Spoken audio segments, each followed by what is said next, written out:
السلام عليكم ورحمة الله وبركاته أعزائي المشاهدين والمتابعين، أهلا بحضراتكم بفيديو جديد. طبعا يا حضرات عايزين كل الناس تنزل تصلي على النبي وتشترك في القناة وتفعل زر الجرس علشان كل الفيديوهات الجديدة توصل حضراتكم أول بأول. لكن طبعا يا جماعة بنشكر كل إخواتنا اللي دايما بيقولوا لنا كلام حلو في التعليقات، او دايما يعني بيقدرونا وبيكتبوا التعليقات الجميله اللي بتدل طبعا يا داليا على كرم وشهامه واحترام اخواتنا اللي موجودين في المغرب، او اخواتنا المغاربه عامه اللي موجودين في العالم كله. طبعا هو ده بيدل على ثقافتهم، ان هو شعب متحضر طبعا ومحترمين وبيحبوا الناس كلها، بيحبوا الناس، والتبادل الثقافات ديت شيء جميل جدا يا بس. كونك ان انت تعرف ثقافه شعب او اي شعب، يعني كلنا كعرب يعني نعرف ثقافه الشعوب ديت حاجه كويسه جدا. اكيد طبعا. لكن النهارده يا جماعه رجعنا لكم بفيديو مميز جدا. كل مره بنكتشف ان المغرب دايما بتقدم لنا مواهب مختلفه في كل المجالات. طبعا يا جماعه كلنا عارفين ان المغرب دلوقتي متفوقه في حاجات كتير جدا، منها طبعا التعليم، ومنها طبعا الصناعات، ومنها القرآن الكريم، ومنها الاصوات.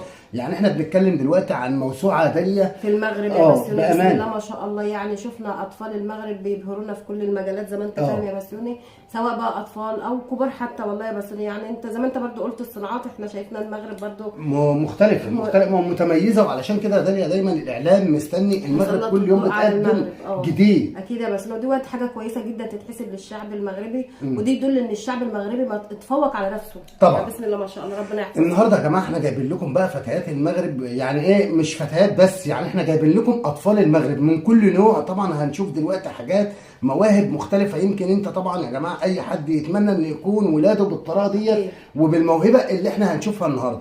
بس طبعا يا جماعه قبل ما ندخل نشاهد الفيديو اللي معانا، عايزين كل الناس تنزل تعمل لايك للفيديو وتشترك في القناه وتصلوا على النبي، ويلا بينا نشاهد الفيديو. أحييكم من بلاد المغرب، بلاد أسود الأطلس والصحراء. يظهر التحدي إمكانيات المتميزين. المغرب سيظل دائما بلاد الجمال ولغة الضاد بقلب وعقل مبدعيها. فليبدأ التحدي. بعد ثوان سيدخل التاريخ من سطروا أسماءهم بحروف من النور في أكبر تظاهرة قرائية، مسابقة تحدي القراءة العربي لسنة 2025 في موسمه التاسع. البطل أو البطلة آدم روداني من جهة رباط سارة القريطان. ما هي الكلمة التي توجهها لزملائك الذين لم يفوزوا؟ أنهم لم يقصوا، فباجتيازهم مراحل ووصولهم إلى هذا المحفل فهذا يعني فوزهم. الرتبة الأولى في فئة ذوي الهمم التلميذة وئام شكوك. لقد منحتني هذه المبادرة مساحة لأعبر، لأبدع، ولأكون جزءا من عالم يصنعه الحرف وتضيئه المعرفة. واليوم توج من استحق الفوز، ففي المغرب لا نحلم بالفوز ولكننا نجتهد لنستحقه. طبعا حضرات نتمنى ان الفيديو يكون نال اعجاب حضراتكم، لكن يا جماعه ما تنسوش تدعمونا باللايك والاشتراك في القناه، والسلام عليكم ورحمه الله وبركاته.